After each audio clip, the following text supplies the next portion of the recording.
Sometimes we have trouble trying to understand such words as humility. We have very negative concepts of terms implying gentleness or lack of aggressive attitudes. Very often, however, these quiet words are stronger than the more powerful phrases which we more generally admire. I think humility is a very important word because of its protection of our own best interest. In this modern way of life, we must either defend constantly our assumptions of knowledge or power or skill, or else we can take a quiet attitude which does not make such defense necessary. Our people today are a very defensive group. We are all trying to prove that we are something, not so much by what we do as by what we say. We wish to be appreciated. We wish to be recognized. We would like to have a reputation for judgment or ability, discrimination. Yet the moment we assume that we possess these attributes and try to defend them, we enter into a circle of protective mechanisms may prove very discouraging and depleting. We always must face certain values and come back to them again and again. We have a right to be proud of what we know. We also have a right and a need to be humble about what we do not know. And as we begin to analyze the comparative values, we must ultimately recognize the fact that there is much more that we do not know than that we can say we do know. We have very little foundation, therefore, in ourselves or in facts for an arrogant attitude toward life. We have very little justification for attempting to impose our own opinions upon others. We have a right to communicate, to share, but scarcely to force or to press unduly.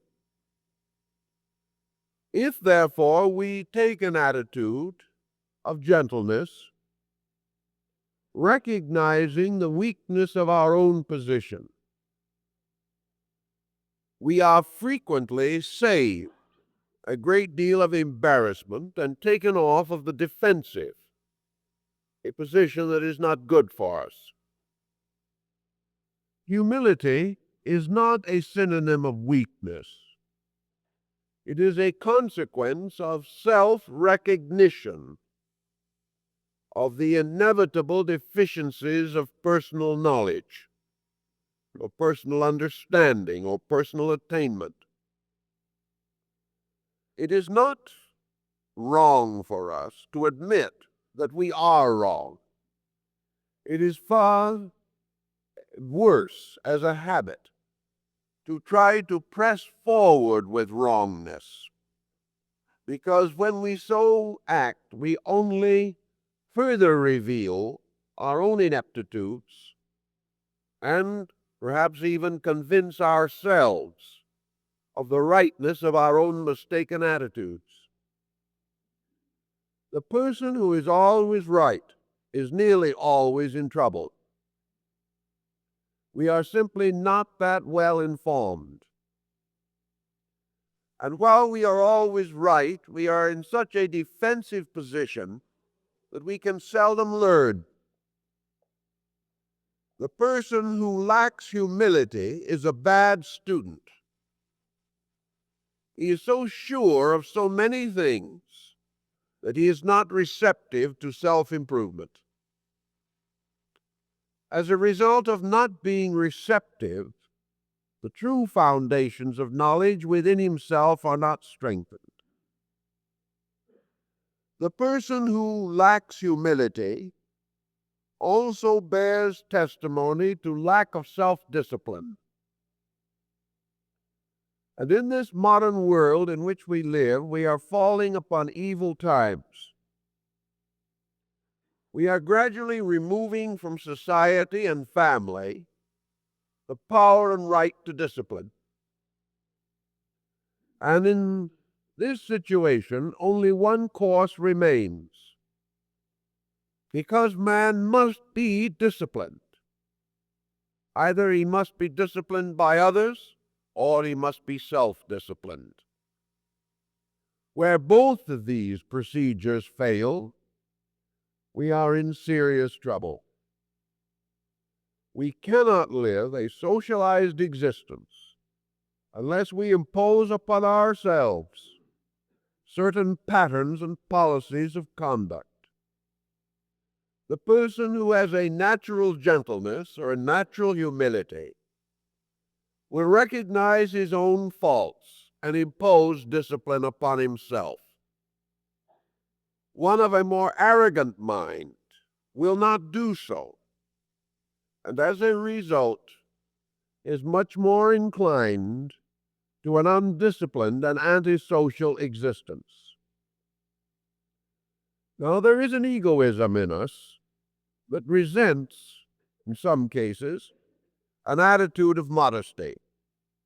We feel that it is becoming to others, but that we are different, and that we have the right to show ourselves to the greatest and most aggressive advantage. Actually, a kind of modesty is a constant protection. The individual who is not aggressive saves energy, saves life, and frequently becomes an observer and a spectator to action rather than a continual participant. Plato was once asked his profession, and he replied that he was by nature and birth an observer. Now, in our way of living, growth is partly by observation. Education is partly by observation. This is the more true because modern education, scholastically speaking, is becoming less and less aware of the practical values of daily existence. Education is becoming more and more theoretical. To meet this, the individual must become conscious of the immediate challenge of situations. If we can take the position of an observer, we can gain experience from the conduct of others. We can be aware of the natural results of action without always having performed that action ourselves. But in order to be good observers, we must be able to be quiet. We must have the courage to refrain from becoming involved in every situation that arises. By detachment, we attain impartiality. And by this, in turn, we improve judgment. Because unless we can judge things fairly, we learn little from them. And we cannot judge anything fairly if we are involved in it. So the ability to remain detached is very valuable from an educational and cultural point of view. It gives us the skill to find out how things work and function without being forever in the middle of every emergency that arises. Thus, by relaxation, by sitting quietly, by not attempting to dominate every situation that comes along, by not rising in continuous exasperation because people disagree with us. We simply remain watchful. We will save ourselves considerable embarrassment also. Very often our own ill-timed interference merely exhibits our own ignorance or lack of thoughtfulness. So there are many advantages in a becoming modesty. On the psychological level, there is a considerable difference of opinion on these matters. Psychology does not like to consider the person as frustrating or limiting himself. This is the day of the great extroversion. And as a result, we're all neurotics. Because the more we feel we should extrovert, the more we resent any limitation, reasonable or unreasonable, upon ourselves. And people are regarding themselves as frustrated today, when under similar circumstances 25 years ago they would not have felt themselves frustrated, because they didn't know about the terms and did not consider the normal acceptance of responsibility as a frustration. If, therefore, in the psychological sense of the word, we must always be extroverting, then we must always be on a highly combative, objectifying relationship with life. This is a terrific exhaustion. Even if we are right, we do not always win, and usually we are wrong. Usually we are merely in these problems because we do not have sense enough to keep out of them. Whereas quietude would correct that situation and improve judgment. Following every impulse, we become annoyed at anyone who has an idea contrary to our own. We've got to battle it out with him. We've got to talk him down. And as he talks louder, we talk louder and try to shout him down. All of this produces nothing but common exhaustion.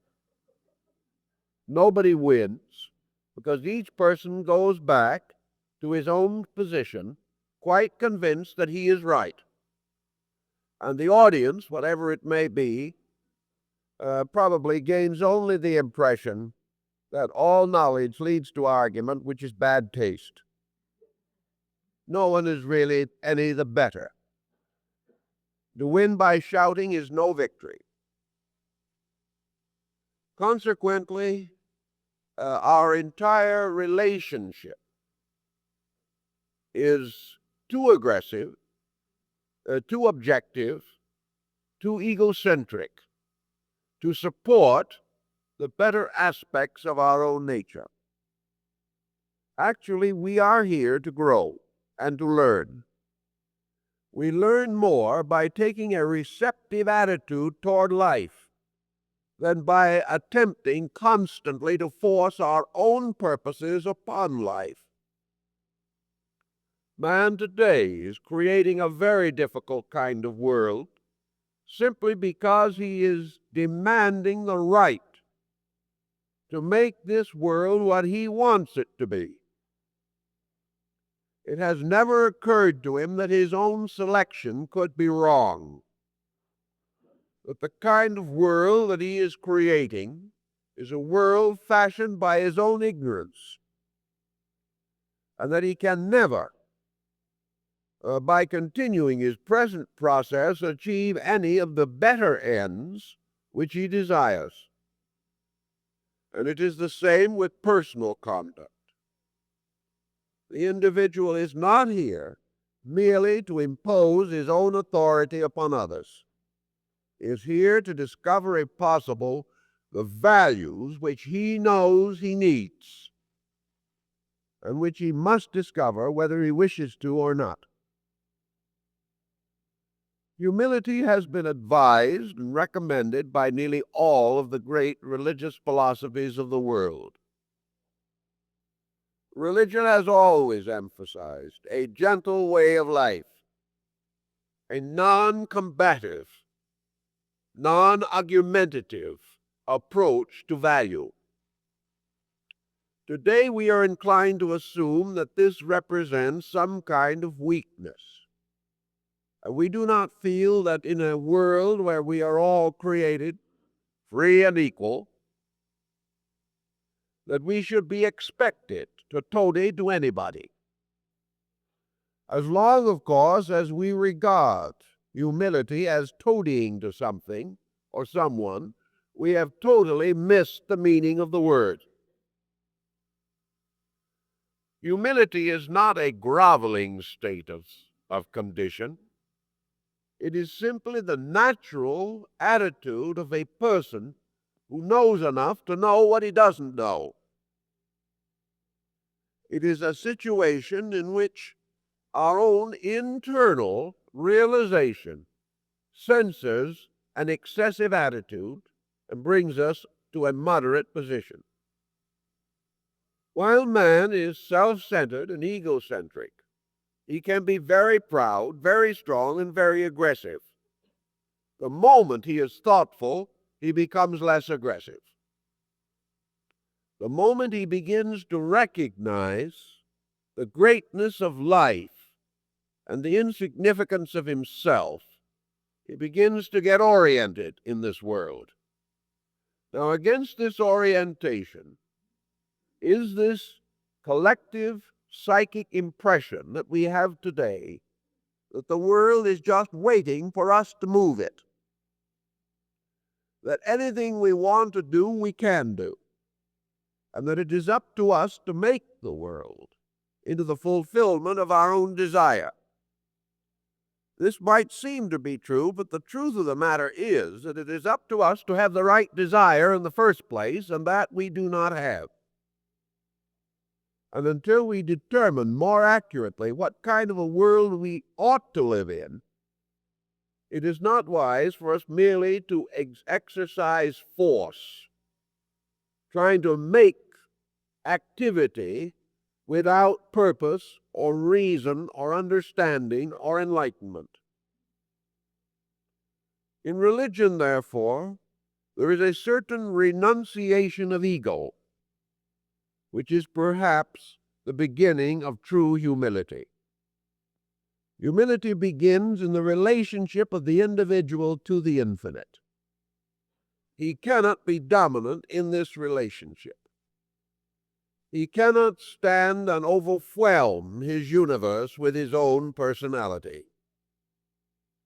Man is on the receptive end of practically every natural fact. He lives because of a universe that is wiser than he is.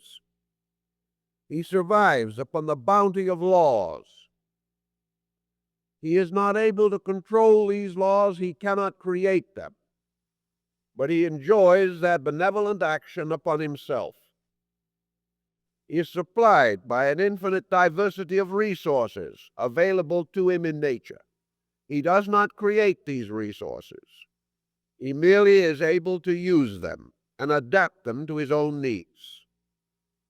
He is in the presence of universal laws, so much vaster than himself that he cannot even comprehend them. And in the presence of such vastness and such universality, it is difficult for an intelligent person to take an attitude of aggressiveness or an attitude of egotism or self-assurance. On the other hand, we do not expect the individual to get down and grovel. He is also a being of value and significance. Somewhere in this relationship, among excessive attitudes, there has to be one of moderation. There has to be a golden mean. Man has to search for the fact about his place in life, that he is not in a dominating situation, nor is he utterly dominated, but somewhere between a divine state and a condition of insignificance, he stands with a measure of significance and a measure of insignificance. In comparison to lesser, he has come far. In comparison to greater, he has a long way to go. And somewhere in this middle distance is his proper position, a strong and yet dignified modesty, a constructive humility, a genuine realization of his true place in nature.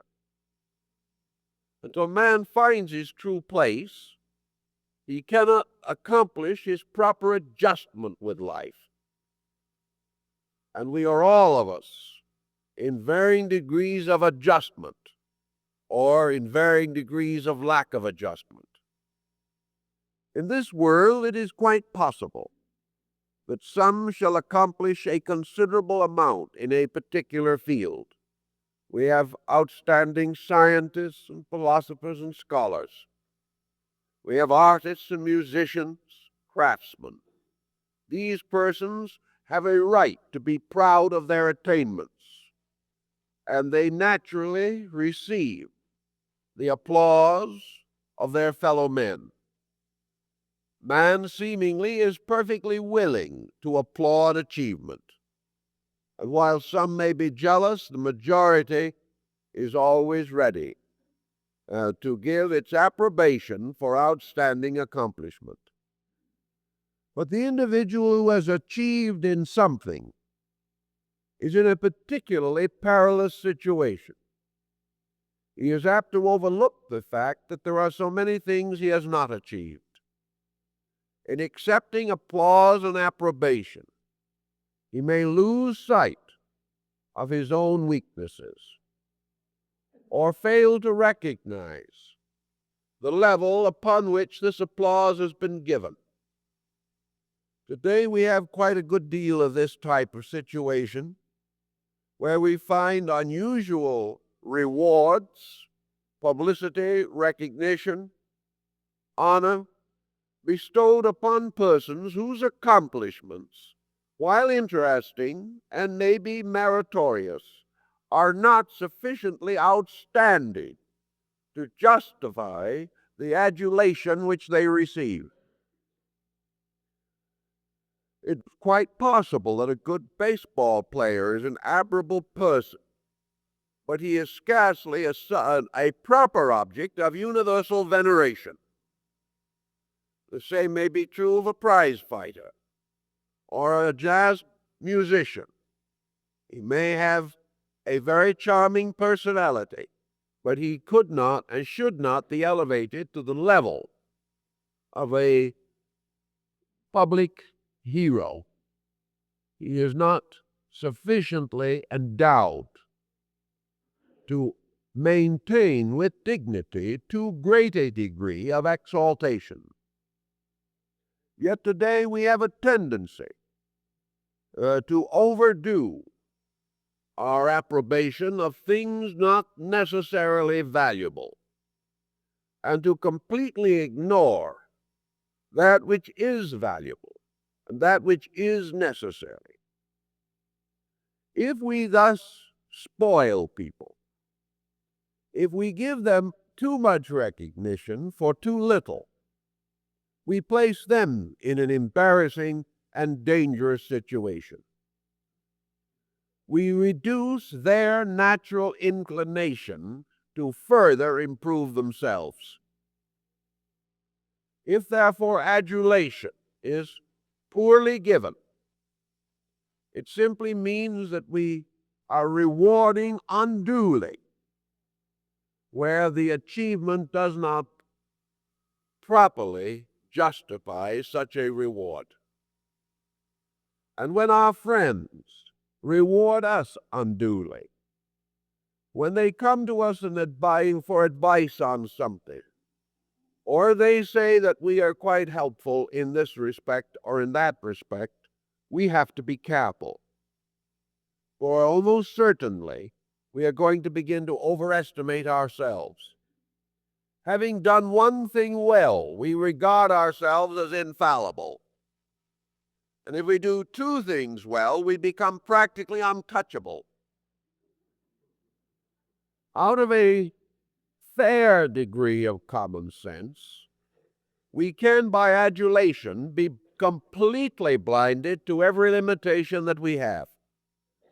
This is especially true of persons in public life, and I have seen it happen remarkably in the fields of religion, philosophy, psychology, and things of that, and levels of that kind. The individual cannot resist the corrosive effect of flattery.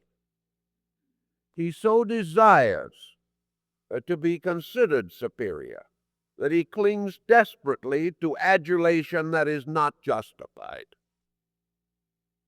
There is no one so foolish but that he can have two disciples. But if he permits himself to be overwhelmed by the applause of these two disciples, he will remain foolish forever, and perhaps grow a little more foolish each day. It is far better for him to be challenged in some way than it is to simply be applauded.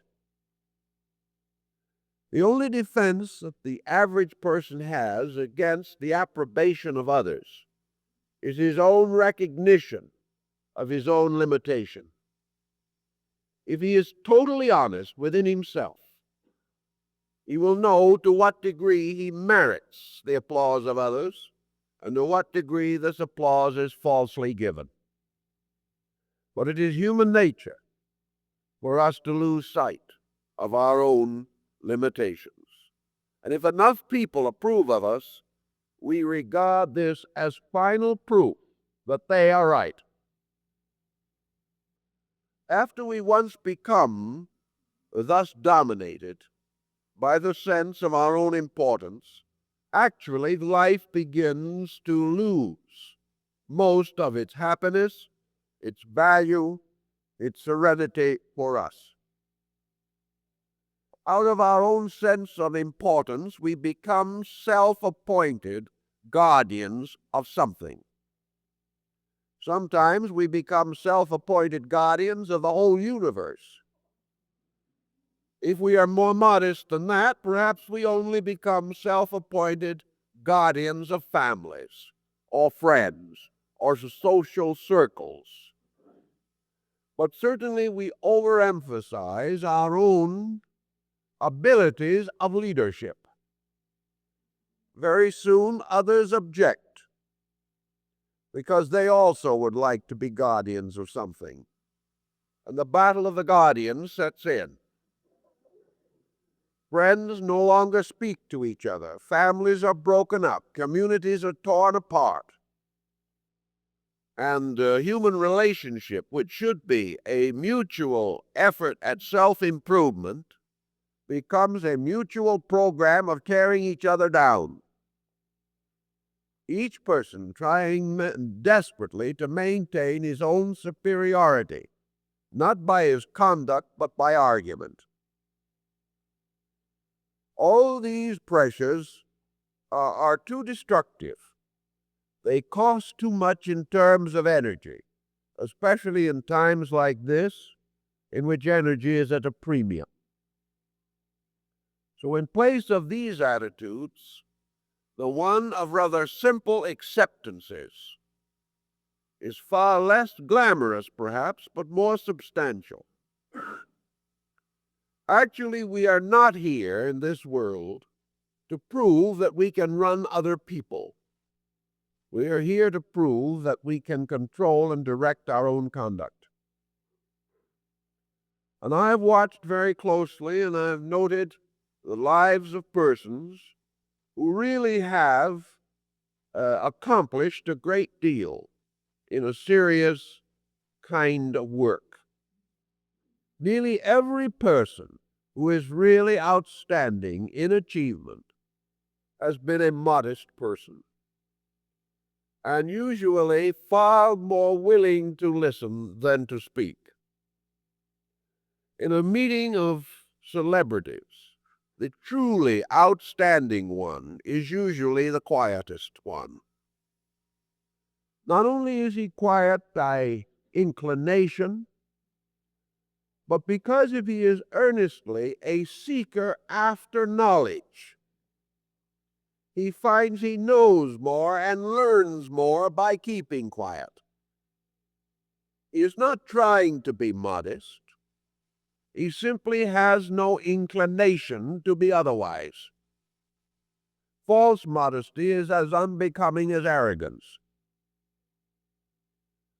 The person who becomes intelligent, or who gradually unfolds the understanding of his own life, comes almost certainly to the degree in which he finds a great need to further understand people. The great study for mankind is man. It is a very interesting and wonderful and pleasant occasion to go out and view a sunset, or to stand by the shore and watch the sun rise over the sea. These are stimulating. But the problem that always confronts the individual is trying to understand why his neighbor and his friend react as they do to the circumstances of living. Nearly all outstanding leaders have some kind of a ministry to perform. They are trying to contribute something to the common good. In order to contribute to man, it becomes increasingly necessary to understand man. Practically every humanitarian, every altruist, has finally come upon the rocks because of man. The human being is so complex, so involved, that every program that is conceived for his advancement founders because of man's own complex nature. There is no possible way of arbitrarily interpreting man.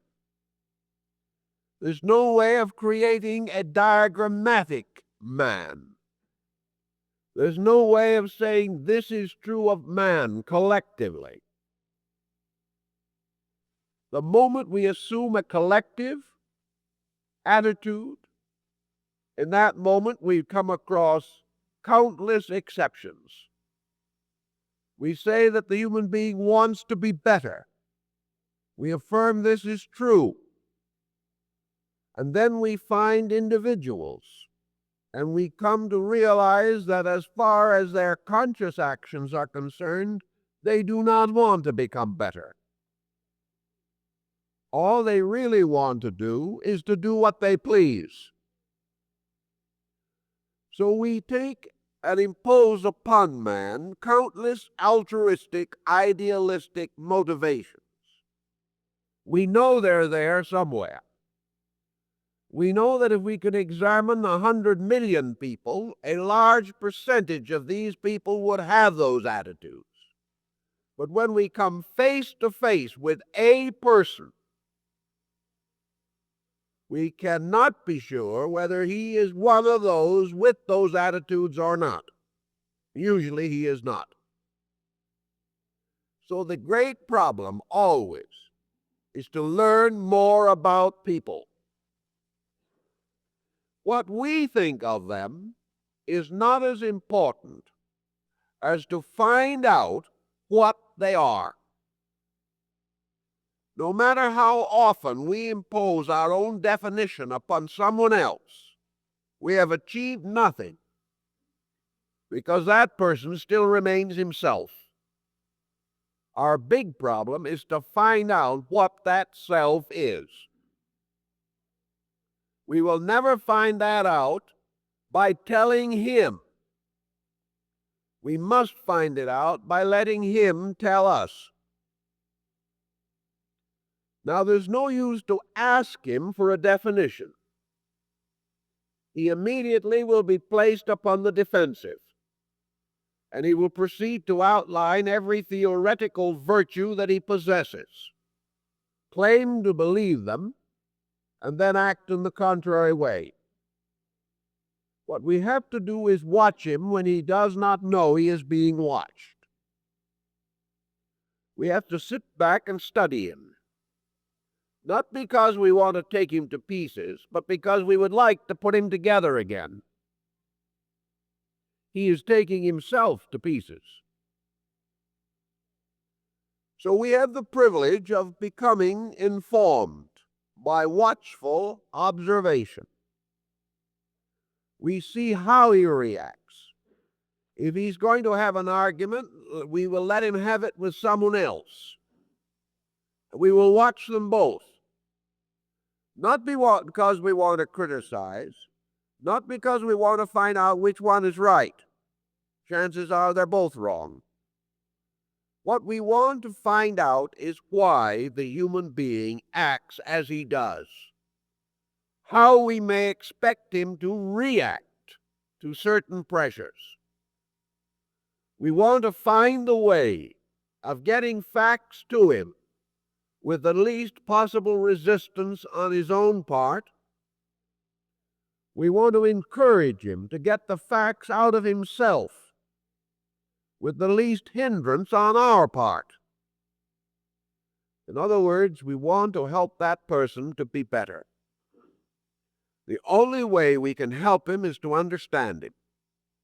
And the only way we can ever understand him is to keep quiet and observe how he acts.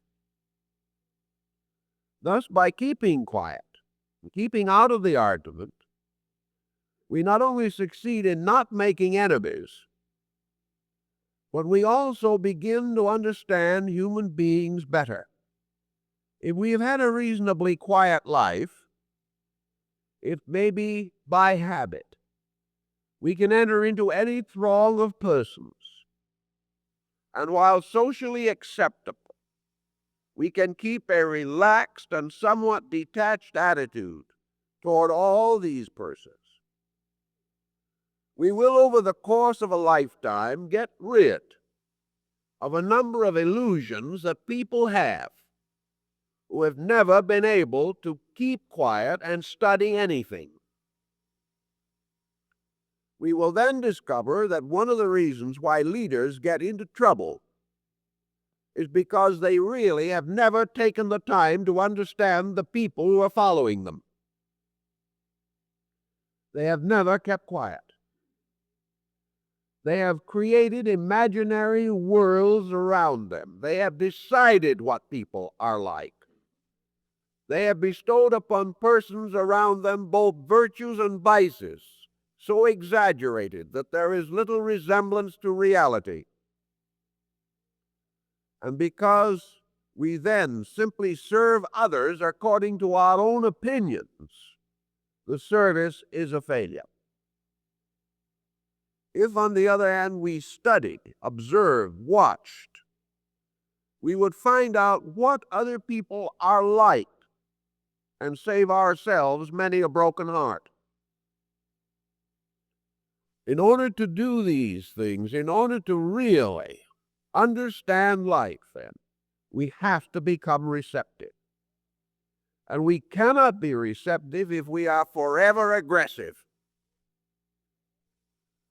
This process of breaking through all resistance on the great road of success may put a few dollars in the bank, but it will never bring us an intimate understanding of the world we're working with.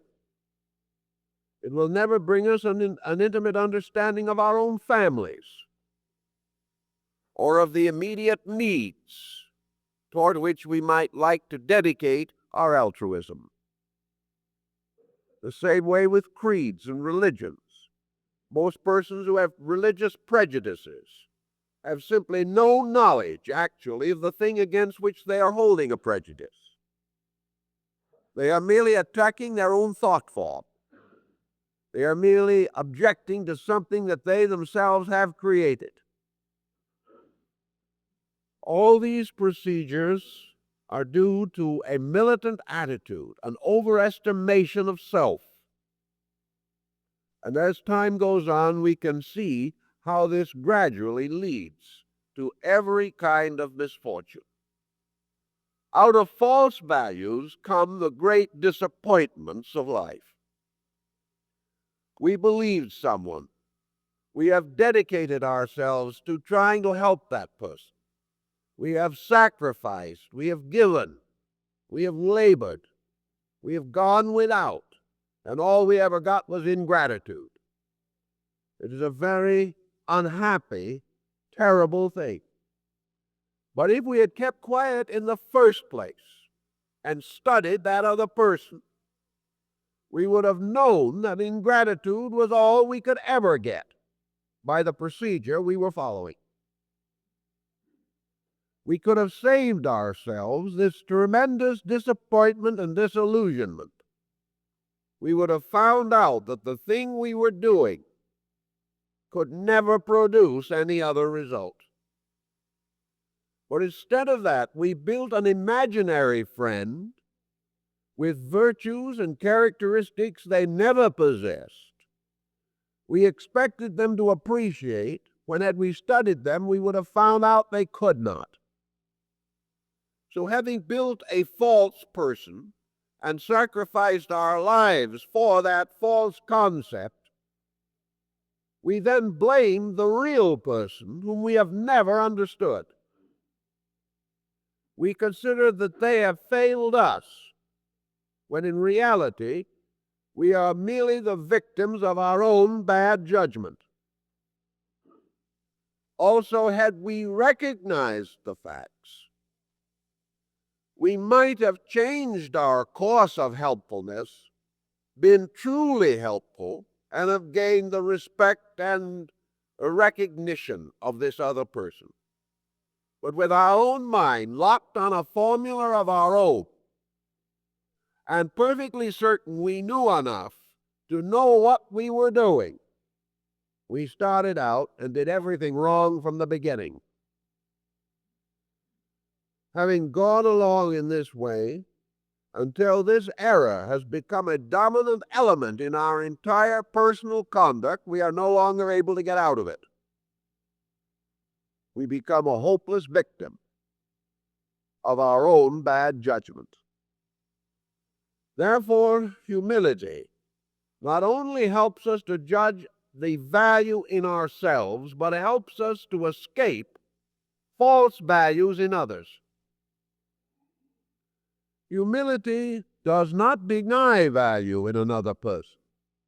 But the moment we begin to realize that we are not perfect, we are also in a better position not to demand more from others than they can give us.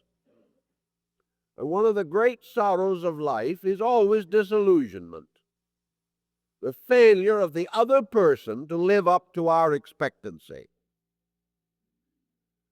If, however, we insist upon having fantastic expectancy, nothing else can ever happen but disillusionment.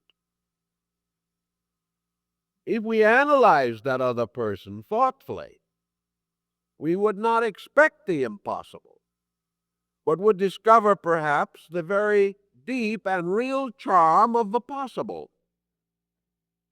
If we had not demanded too much, we might have been grateful for small things. If we had seen the capacity of this person fairly, we might be able to say that our relationship had helped them, whereas in the terms of our attitude, it has only injured both ourselves and others. It's all a matter of false valuations. And most sorrow today is due to the individual's failure to analyze, failure to think, failure to feel normally about things. Every attitude and emotion that we have is pressured. It is exaggerated. It is toxic. It has lost reasonable boundaries. Because of its lack of organization, it threatens to turn on us any moment with a terrible discouragement or disillusionment. Against this, we have no defense, except to relax and stop pressing. Stop trying to force things and recognize that it is not our power to make things happen. All we can do is to help reasonable things to happen. If we could imagine that our friend is like a seed planted in the earth, we did not give life to this seed. We cannot force it to grow, but we can be thoughtful. We can supply it those elements and conditions most suitable to growth, and then probably it will grow. But when it does grow, it will grow to be itself. And if we are wrong in deciding what that plant is going to be, the plant will prove that we are wrong, because it will not meet our requirement. Therefore, we must help these plants to be themselves. And if we plant a certain seed or find a certain plant, we cannot change it. We can perhaps help it to mature better. We can protect it from weeds. But if it starts out with a certain destiny in life, we cannot force that to change. Nor can we force other people to become what we want them to be. We have no right to try. The thing we can do, however, is help them to be their own most honorable, most reasonable, most enlightened selves. We can seek to release their potential. But to do this, we must discover their potential. We cannot do this by talking all the time. We have to listen. We have to observe them. We have to permit their personality to move in upon us to the degree that we can analyze it, diagnose it, estimate it. If we are constantly tossing our personalities at them, we shall never find out who they are or what they are, unless it be to discover in the end that they become rather irritable about the whole thing. Thus, in learning, quietude is the most available means of discovering truth. Quietude means a relaxed relationship between the individual and the source of further information. Quietude does not simply mean sitting still with your fists clenched, your jaws tight, just trying not to break in and correct everybody else's mistakes.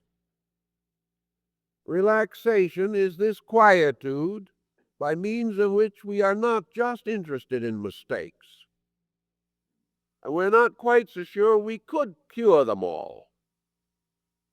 Rather, we would rather wait and see what we can find out from the depths of these other persons. Sometimes we learn what an individual thinks by listening to him advise a third person. We discover much about it because we have seen him drawn upon.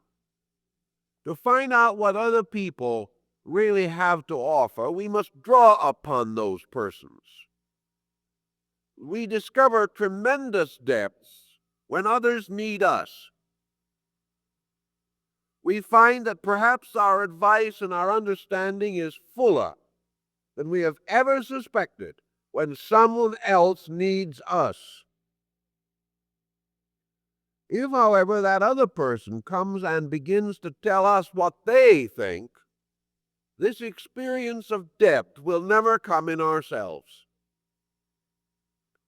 Therefore, we give the other person the opportunity to naturally reveal himself if we give him a receptive relationship. And by this releasing him, we often solve his biggest problem by simply giving him an opportunity to talk about it, to tell us. And we take an attitude of receptive understanding. This has proved therapeutic in countless cases. We gain much more for him by listening to him than telling him. All these things point out laws operating in the psychic life of man. Laws that mean that by being quiet, we learn. And that this quietude must be sufficiently real so that we are not constantly on edge, with our minds and emotions really anxious to get into the fight and just being held back by willpower. We've got to really relax. We've got to get through all the artificial levels and try to determine what the values are in basic patterns. Sometimes we have to coax this out of other people. Certainly we can never force it from them. And while we can perhaps create a belligerent situation so that they forget themselves and become angry and tell us what they think, this again is not truthful in the finest sense of the word. The angry person does not tell the truth. What he tells is his own immediate attitude.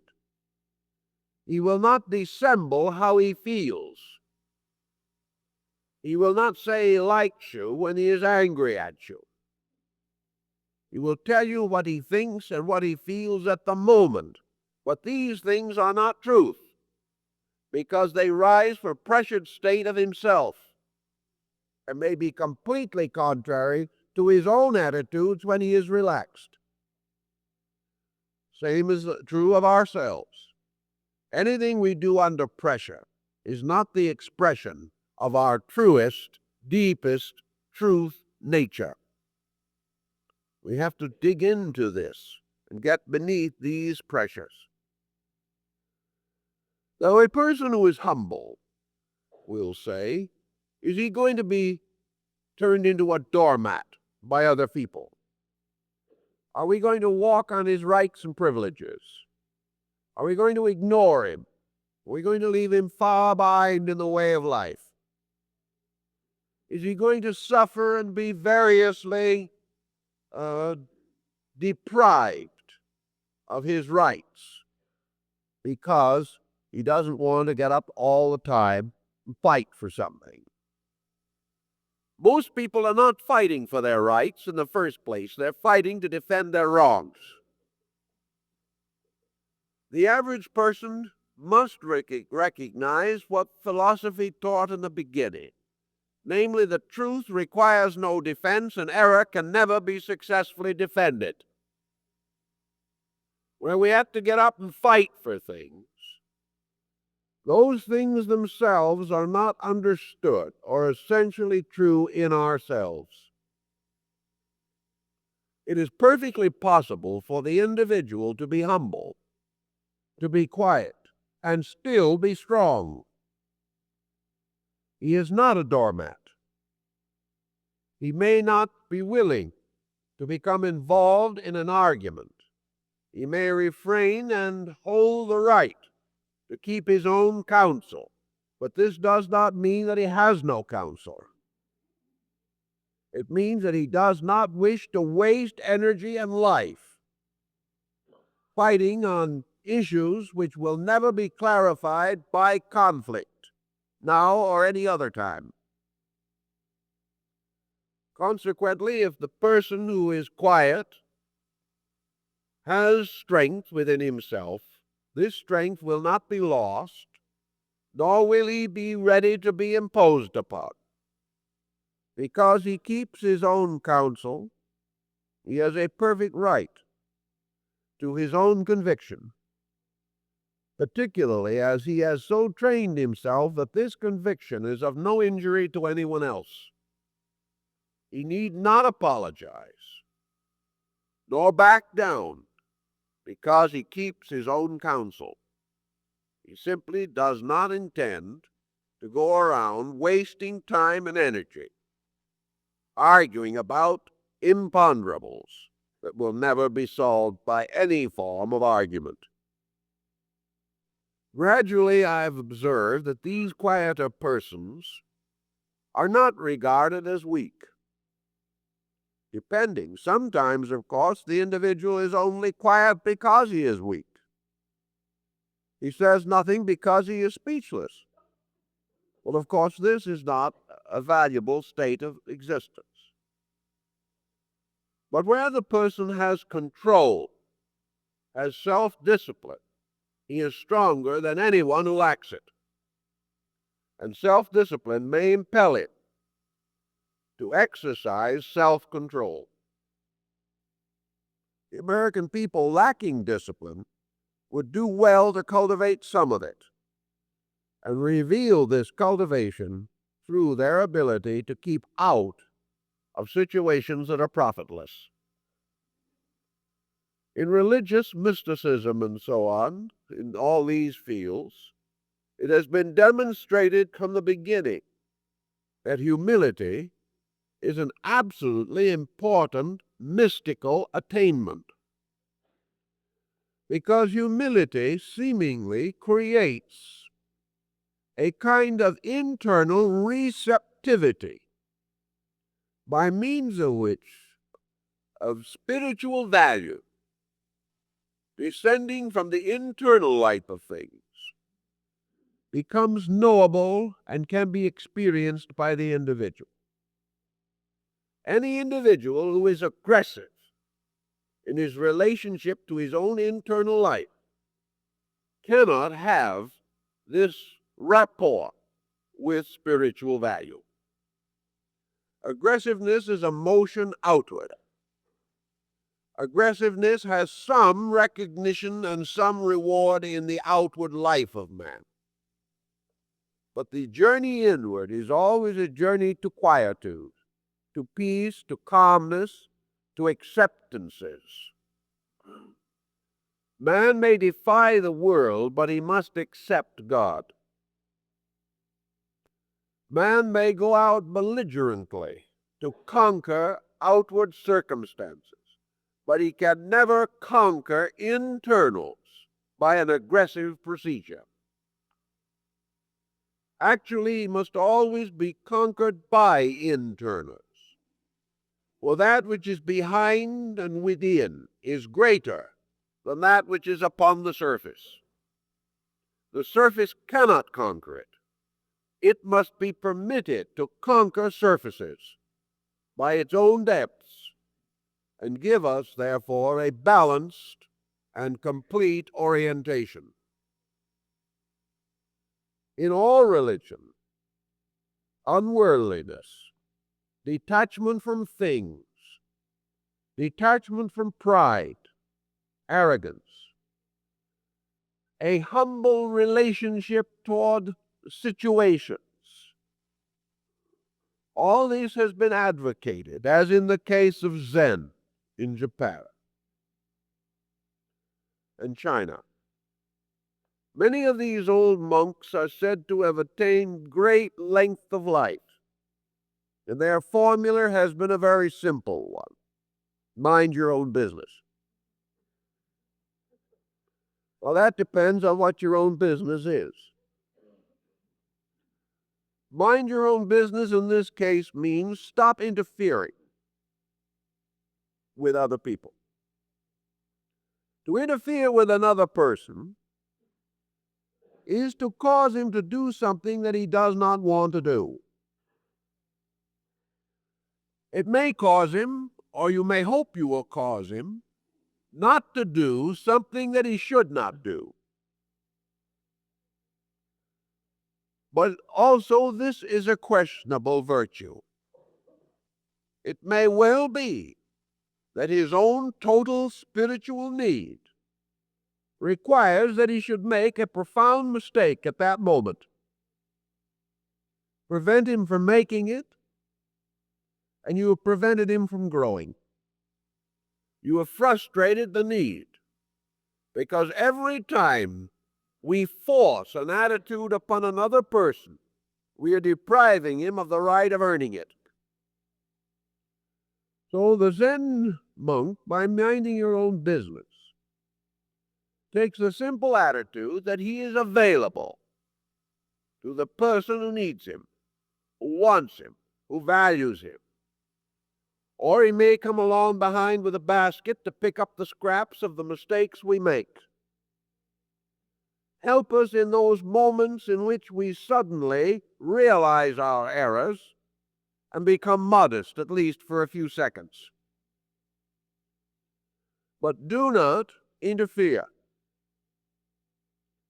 The Zen monk, by not interfering, remains in a relaxed state. Because there is no tension in him, he is not sick. Because he is not sick, he does not treat other people badly. Because the moment sickness arises in us, we are harder to get along with. Because we have neither tension nor stress, if we have this internal poise and relaxation, we are better friends, better neighbors, better relations, setting examples which give other people an opportunity to be themselves. If we are in a state of eternal tension, others around us cannot relax, or at least do not know that they can. And because of this, their own internal life is weakened according to the belligerence of our natures. There is this important power problem of man escaping from this westernized belief that we've got to prove that we're important by dominating something. Actually, the things in life which are real cannot be dominated. And anything that we can dominate is as stupid as we are. Therefore, there is very little true glory to be gained by ruling over a world of people who themselves lack intelligence. A wise world we could not rule, because it will never permit us to. And a foolish world is not worth ruling. But we break ourselves to pieces and drive ourselves crazy trying to do it. Always assuming that we have some peculiar attribute or virtue which others have lacked, by which we can accomplish that at which they have failed. On the devotional side of life,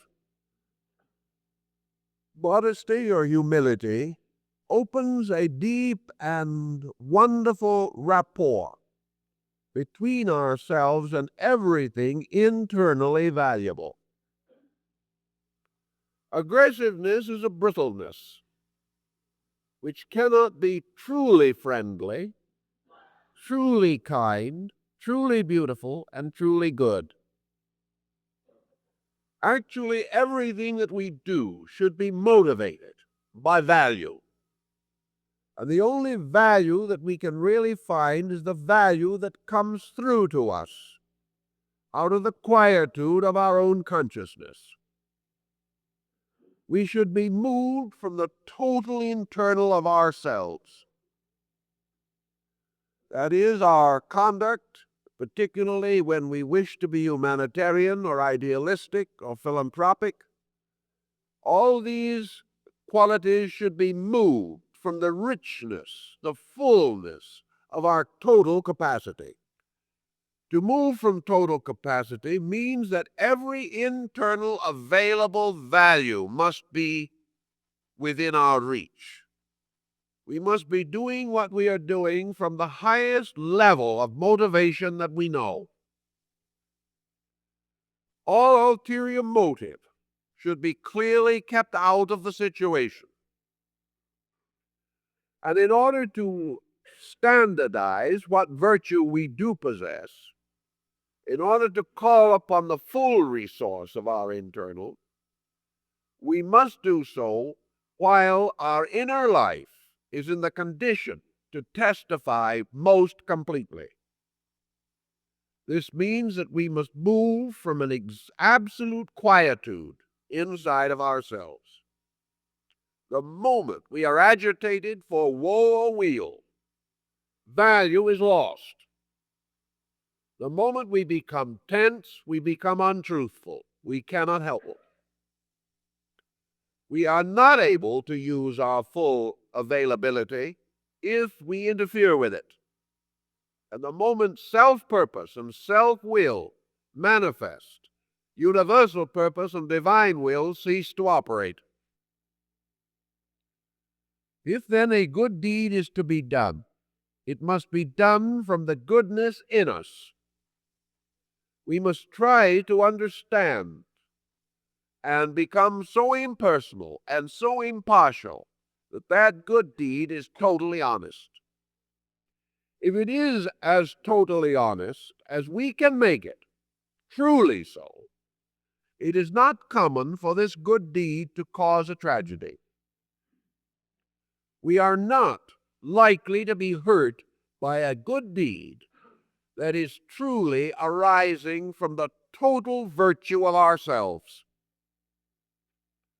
What we do is to suffer from a so-called good deed, which is backed by a variety of motives, some good and others ulterior, which we have not analyzed and not considered properly because we were too mentally or emotionally involved. Therefore, we could not be honest.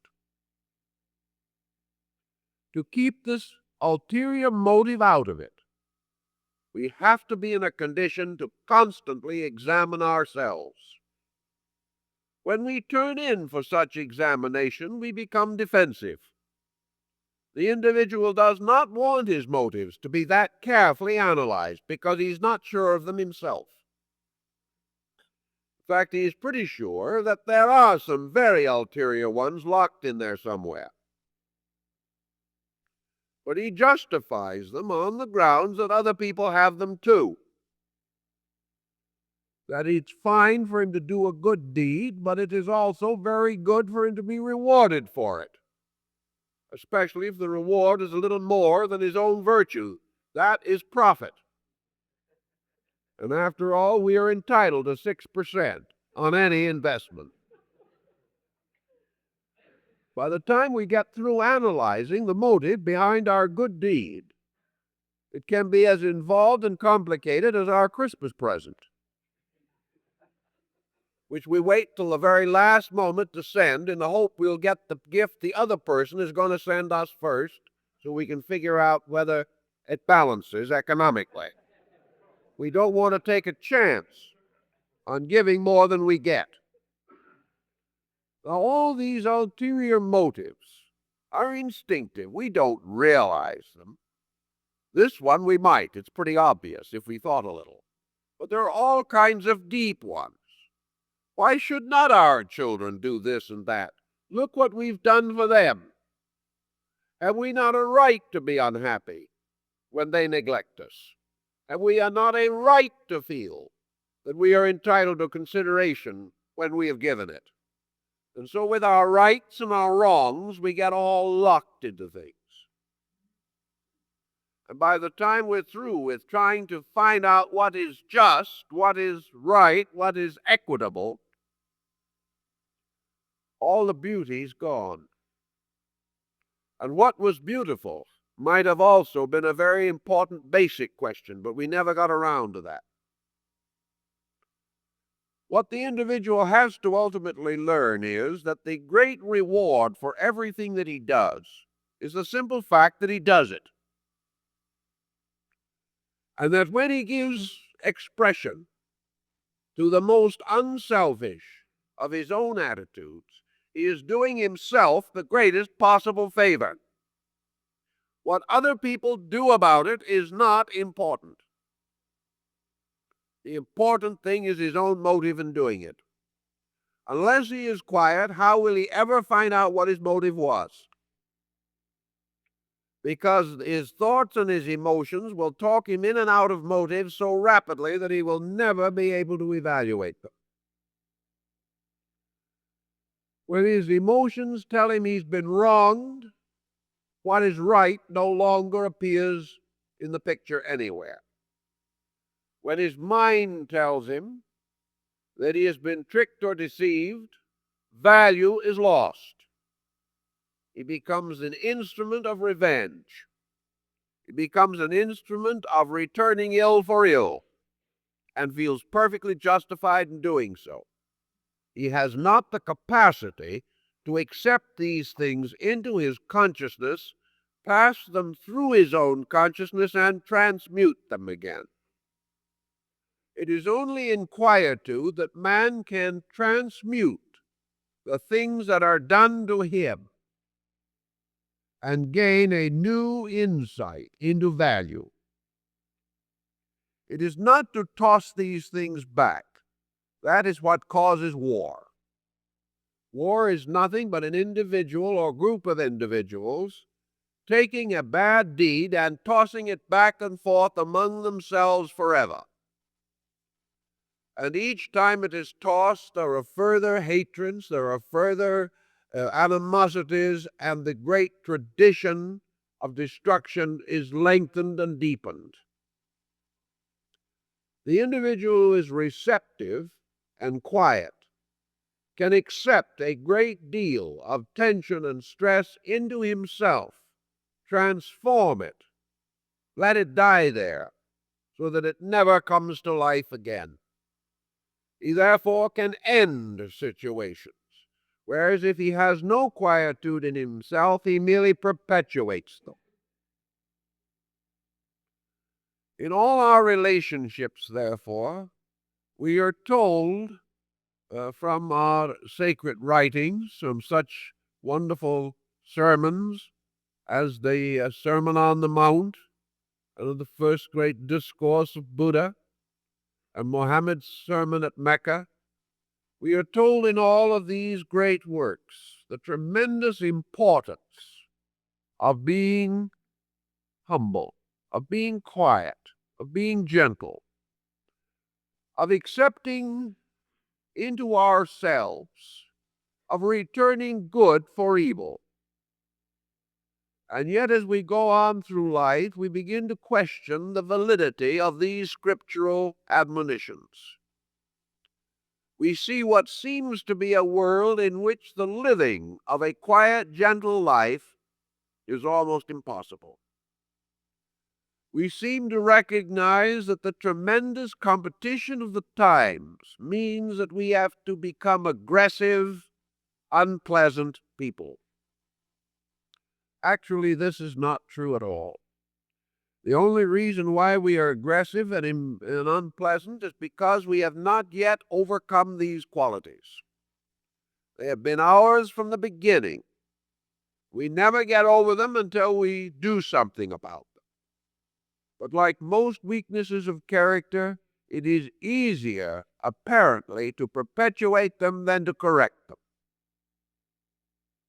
Actually, our success in life, our ability to hold our heads up, these things have nothing to do with our power to relax within ourselves.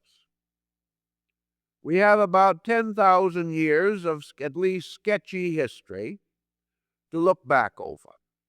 At least 4,000 or 5,000 years of that history is fairly clear. In all this history, we have seen one group of factors continuously operating, and out of this operation, nothing but disaster.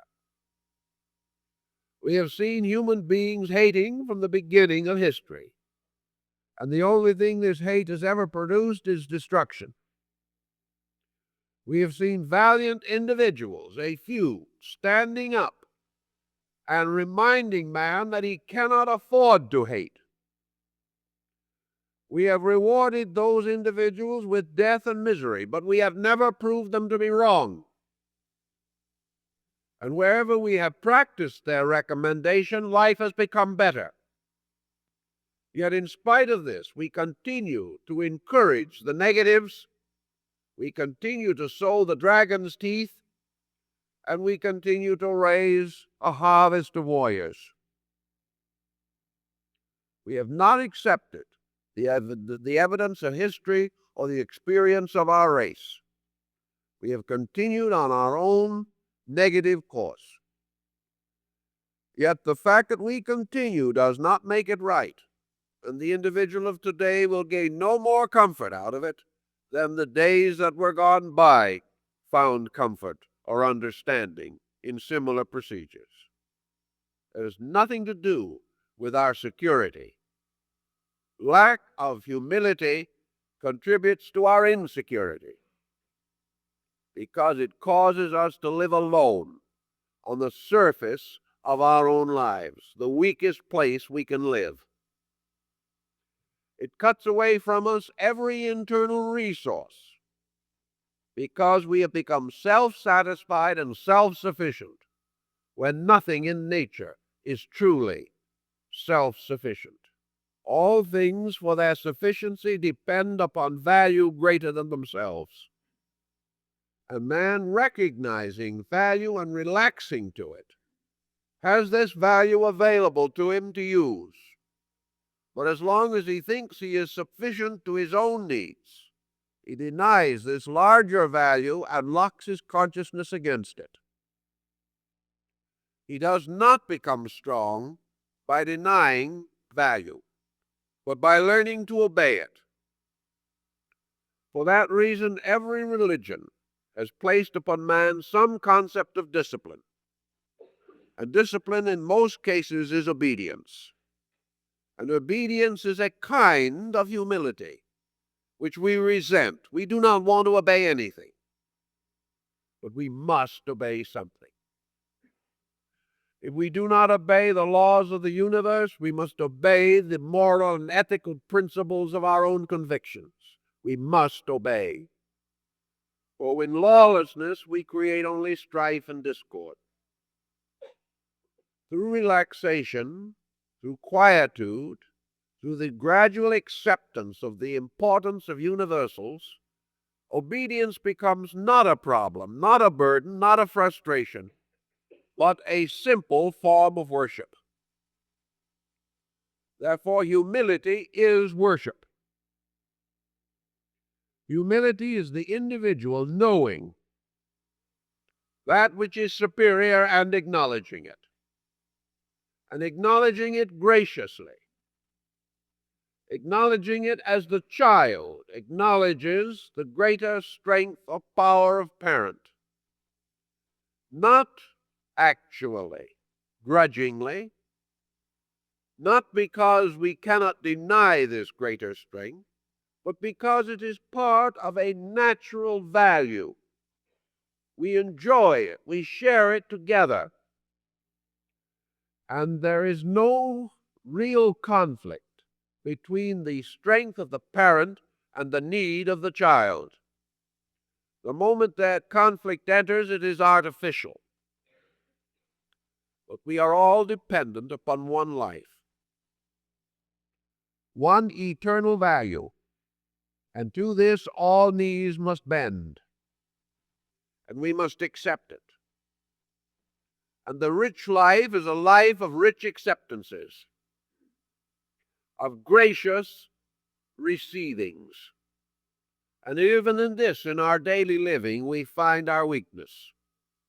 We all like to do nice things for people. We are all embarrassed if they do anything for us.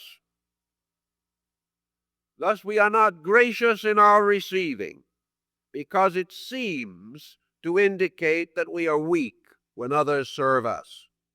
It seems to indicate that we are strong when we serve them. Actually, it must always indicate that we are truly strong when we can graciously receive. It takes much more courage to obey than it does to command. Yet no one is fit to command who has not learned to obey. And in quietude we learn to obey the divine. We learn the strength that comes in humility, in gentleness, in humbleness of spirit. We find what it means to bow down to that which is and is alone the cause of our good. We learn to be servants of principles instead of dictators over men. It is far more important to serve that which is true than to command that which is untrue. Our greatest strength is our ability to sacrifice all things in the service of those gentle, simple principles which are the roots of our existence. So we may have to put up a certain front to the world. We overdo it, however. But we cannot put up a front to our own internal. In the presence of ourselves, we have to acknowledge our weaknesses, our ineptitudes, and our inabilities. And entering into the sanctum sanctorum, of the holy place of our lives, we must bend in simple, gracious acceptance of the infinite, of the spiritual strength upon which we demand and depend, the source of our life and our light. There is no use shaking our fist at the heavens, nor is there any use in assuming that we can command the sun. It is far better to realize that these great powers invite our loving use, invite our sharing, and invite that we should so reverence and honor greatness that we will use it wisely and truthfully. It is far more important for us to thus become the conscious, conscientious servants of work needing to be done, work that must be done if our world is to grow.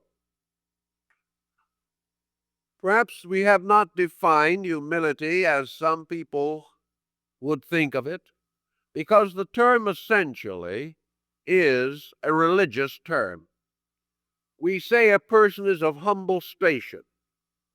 This means that humbleness generally represents a social term of one of negative attainments, one who has not grown beyond a certain point, either economically, politically, or socially. But humility and humbleness are not the same thing. Humility is not even man's attitude in the presence of a king. The king may demand that his servant or subject be humble. But humility is a term curiously reserved for spiritual value. Man should not humble himself before God, but he should approach God with humility. Humility implies not an inferior social state. Humility implies perhaps social equality, but that the individual recognizes the superiority of value. Therefore, it is not good for a father to humble his son.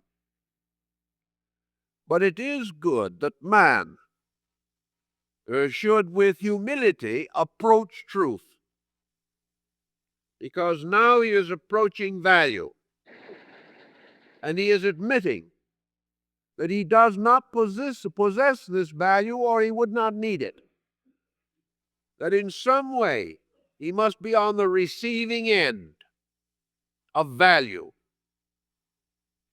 and that by humility he opens himself to value. Therefore, we should not humble people. We should not make people eat humble pie, regardless of how we feel about them.